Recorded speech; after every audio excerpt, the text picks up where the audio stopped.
Today on CityCast Chicago. Next week, some 10,000 cops will vote on who leads the city's largest police union, the Fraternal Order of Police. The president of the FOP is one of the most prominent public voices on everything from the department's relationship with City Hall to police reform.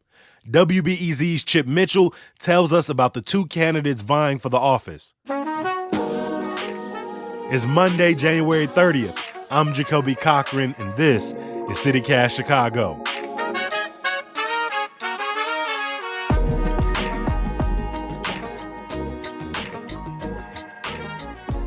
Chip, welcome to CityCast Chicago. Jacoby, a pleasure to be here with you.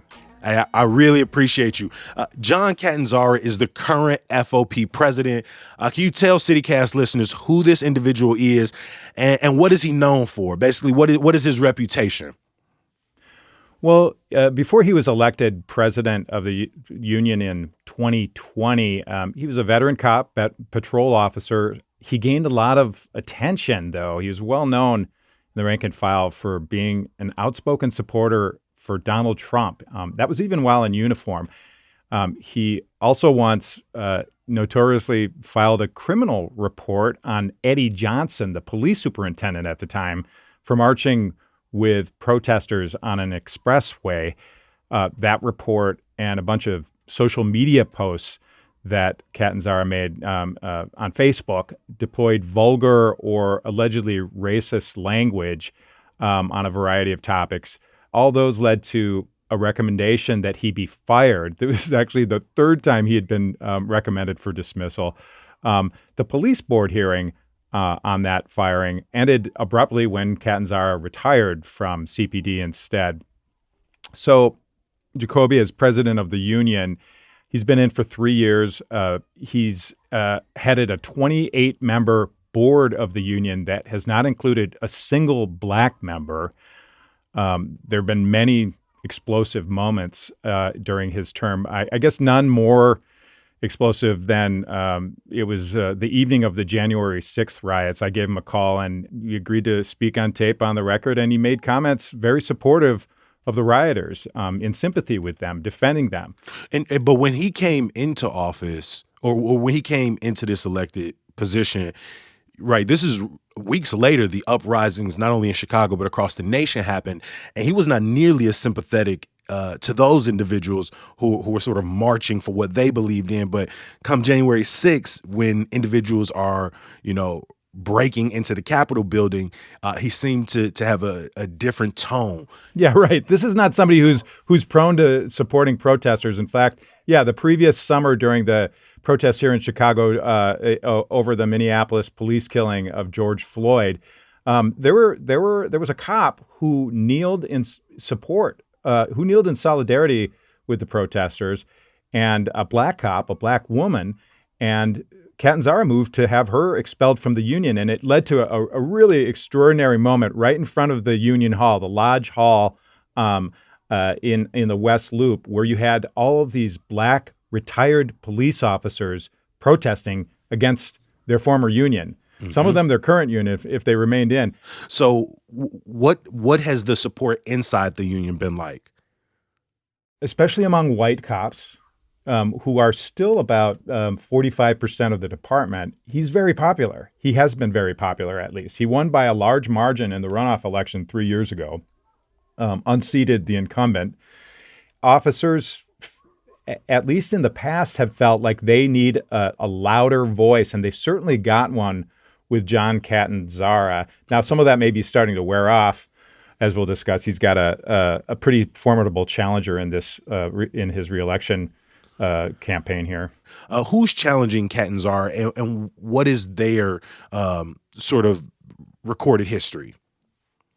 Well, it's a detective. His name is Robert Bartlett. He goes by Bob. He was hired by CPD in 1998, so he's roughly the same generation as Catanzara. Eventually, he was appointed by former president of the union to be one of its field representatives. And this is where he becomes really well known among the rank and file, because he's moving around the city talking with members around the city about problems on their job. And then he lost in 2020 a very close race for one of the vice president posts. He went back to active duty as a cop, and he quickly made detective. Yeah, Bartlett has come out and called, in your own reporting, said that Catanzara's style is undisciplined, that he gives out bad advice, and he's arguing, Bartlett, that he will be even a stronger voice. But when you kind of look at their history, Bartlett has also protested reform and the consent decree. Are they much different when you think of the policies they support? If we focus narrowly on communication style, I think there are some significant differences between the slate that is challenging Catanzara in this election. Catanzara is constantly carping at the mayor and her superintendent, David Brown. That, in the view of the slate challenging him, is too excessive, and it is hurting union relations with people that might actually sometimes be inclined to support the union. Even aldermen that represents wards that are heavily populated by police officers and firefighters have had run-ins with Catanzara. Now, on the other hand, both of these candidates, Catanzara, the incumbent, Bob Bartlett, the challenger, they're both white men in a union long run by white men. They've both spoken highly of Donald Trump. They've both bitterly criticized Cook County State's Attorney Kim Foxx for going hard on cops and not hard enough on people arrested by cops. They've both opposed efforts repeatedly to toughen police oversight.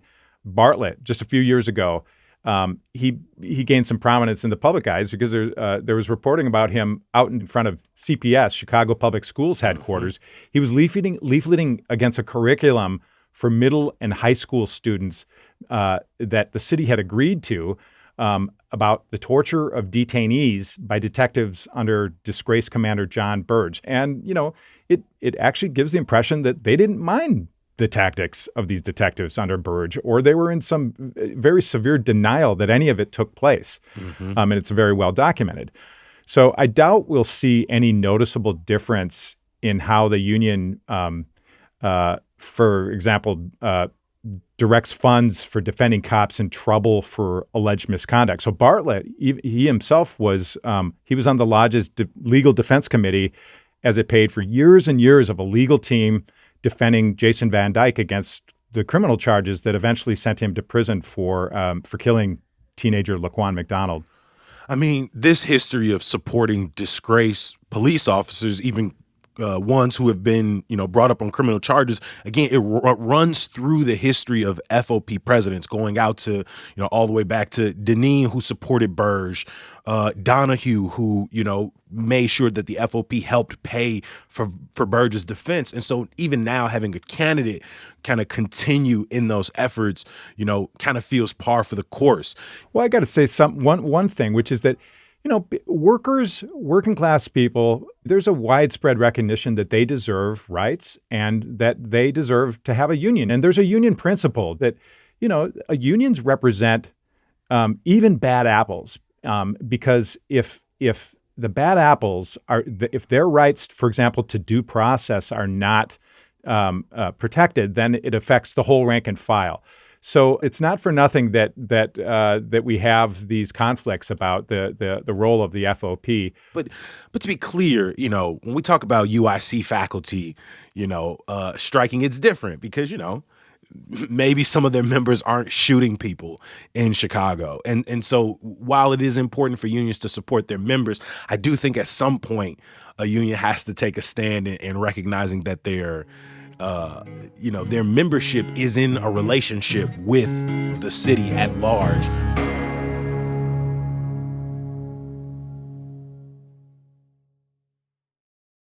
Throughout the FOP in Chicago's 60-year history, they have only grown their influence in city politics and state politics. And right now, we're in the midst of our municipal elections. What's the relationship been like between Catanzara's FOP and current Mayor Lori Lightfoot and her administration? Well, he's been one of Lightfoot's, I don't know, one of her most effective critics, but definitely, maybe the loudest. He's constantly railing on Lightfoot. It's one, she's one of his favorite targets. He led the resistance to her mandate that all city employees report their COVID vaccination status, even though he himself had been vaccinated. He himself was promising for months to run for mayor, but then bowed out. How does that compare to, previous mayors? Did Daley or did Rahm, did they face as, stiff criticism from the FOP? Well, I've been in Chicago going on 17 years now. I don't think there's been, in that time, talking about, 3 mayors, I don't think there's been such a contentious relationship. Now, Catanzara, I will say that he did score at least one big victory for Lodge 7 members during his term. Catanzara's team won contract provisions that led to a big multi-year retroactive paycheck for all the city's cops. It's roughly 2.5% annual raises. He got these big checks in the mail for every member. So it'll be interesting whether they remember that. We know that the union has endorsed Paul Vallas for mayor. Is that a significant endorsement for a candidate? Does it help propel them to victory? Has FOP endorsements been, had much swaying power? We haven't yet seen any big checks so far from the lodge, but it would be a surprise not to see some union funds flow to Vallas before long. Just the membership of the union, it's 10,000 active cops who every one of them is supposed to be living in the city. So can vote in the city, plus a few thousand retirees. Some of them still live in the city.